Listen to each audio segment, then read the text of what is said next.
বাংলাদেশ খেলাফত মজলিসের মজলুম আমির, কারা নির্যাতিত মজলুম জননেতা শাইখুল হাদিস ইবনে শাইখুল হাদিস হযরতুল আল্লাম আল্লামা মামুনুল হক বক্তব্য রাখবেন আমিরে মজলিস আল্লামা মামুনুল হক। নারে তাকবীর, নারে তাকবীর, নারে তাকবীর।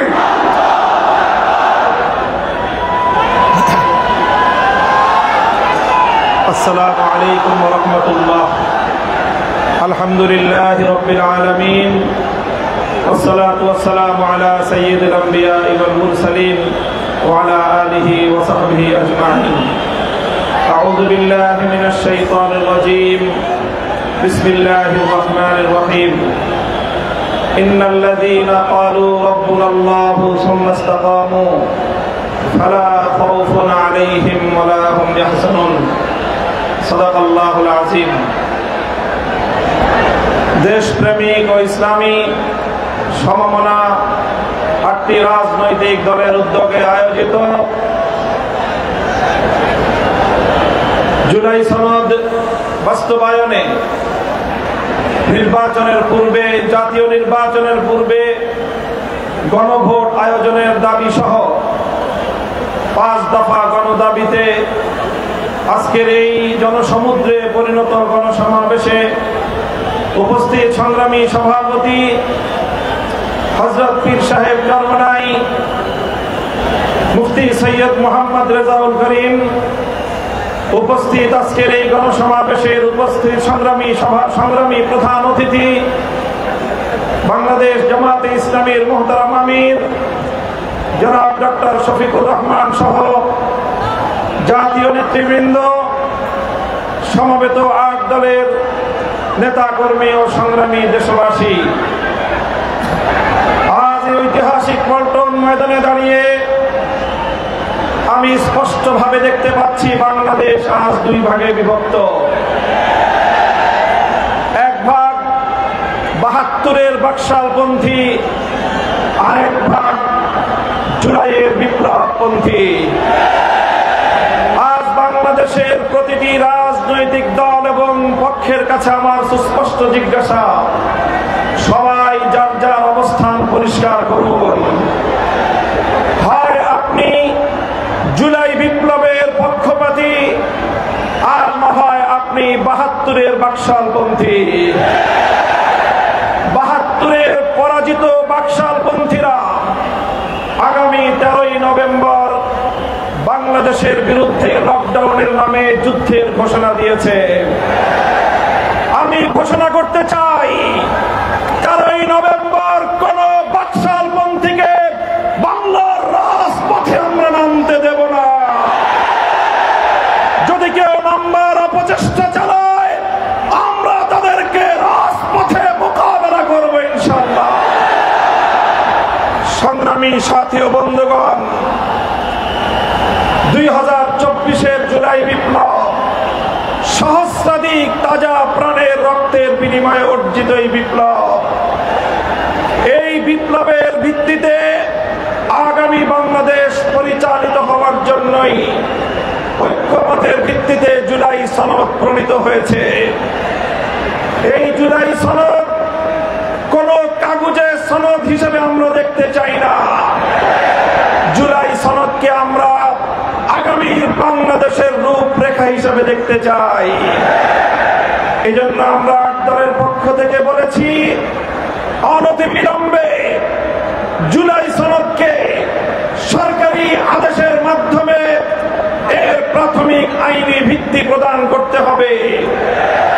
এরপরে আগামী 13শ জাতীয় সংসদ নির্বাচনের পূর্বেই গণভোটের মাধ্যমে জুলাই সনদকে চূড়ান্ত আইনি ভিত্তি প্রদান করতে হবে। এর ব্যত্যয় হলে জুলাই বিপ্লব পন্থীরা বরদাস্ত করবে না, সেটা মানবে না। আমরা সুস্পষ্ট স্পষ্ট ঘোষণা দিতে চাই, আমাদের জুলাই যোদ্ধাদের, জুলাইয়ের বিপ্লবে শাহাদাত বরণকারী বীর শহীদদের রক্ত মারিয়ে জুলাই বিপ্লবের, জুলাই সনদ বাস্তবায়নের গণভোট ছাড়া বাংলার মাটিতে আমরা আর কোনো কিছুই হতে দেব না। আমি জানি না জাতীয় নির্বাচনের আগে জুলাই সনদ বাস্তবায়নের লক্ষ্যে গণভোট হলে কার কি সমস্যা সেটা আমাদের বুঝে আসে না।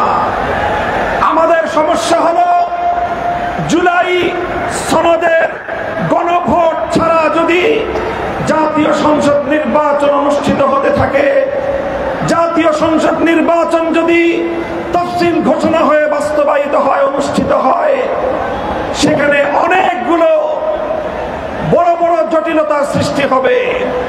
তার মধ্যে অন্যতম একটি হলো দ্বিকক্ষ বিশিষ্ট জাতীয় সংসদের উচ্চ কক্ষ কিভাবে গঠিত হবে, কিভাবে রাজনৈতিক দলগুলো তাদের নির্বাচনী ম্যানিফেস্টো তৈরি করবে, জাতির সামনে তারা তাদের উচ্চ কক্ষের 100 সদস্যের তালিকা কিভাবে প্রকাশ করবে, এই সকল বিষয়ের কোনো সদুত্তর তাদের কাছে নাই। যারা জুলাই সনদের গণভোট জাতীয় সংসদ নির্বাচনের আগে অনুষ্ঠানের ক্ষেত্রে বিরোধিতা করছেন, আমরা তাদের সমস্যার কথা জানতে চাই। কোনো যুক্তি নাই, কোনো যুক্তি নাই।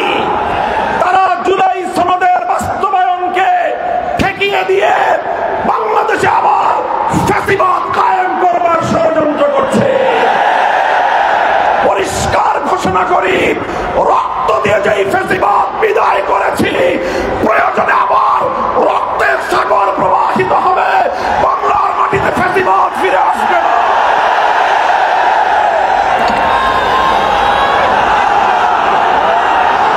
রাজনৈতিক পক্ষগুলোকে বলতে চাই, আমরা রক্ত দিয়েছি বালাকোটে, আমরা রক্ত দিয়েছি শাপলা চত্বরে, আমরা রক্ত দিয়েছি 2015 সালে, রক্ত দিয়েছি 2021 সালে, রক্ত দিয়েছি জুলাই বিপ্লবে।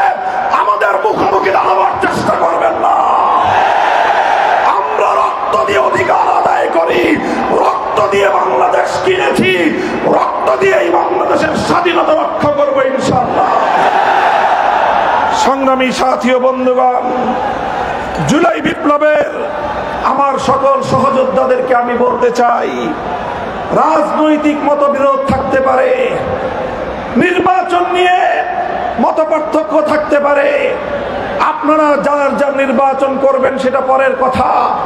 আসুন, যারা জুলাইয়ের বিপ্লবের রাজপথে ছিলেন, জুলাই বিপ্লবের সনদের আইনি ভিত্তি কার্যকর করার জন্য আমরা হাতে হাত রাখি।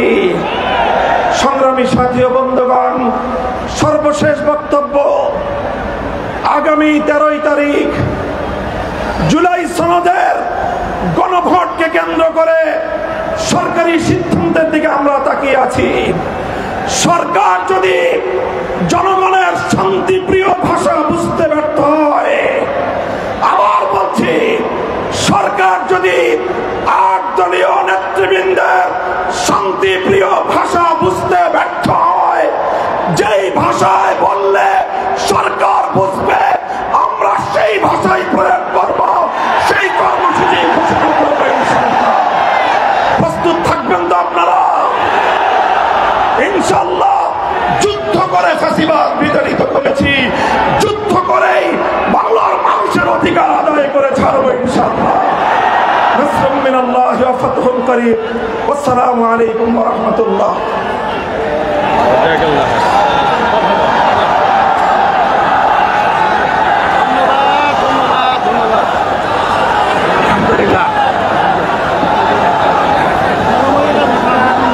সংগ্রামী ভাই এবং বন্ধুগণ, জুলাই সনদের আইনি ভিত্তির আদেশ জারি, জাতীয় সংসদ নির্বাচনের পূর্বে গণভোট সহ 5 দফা দাবি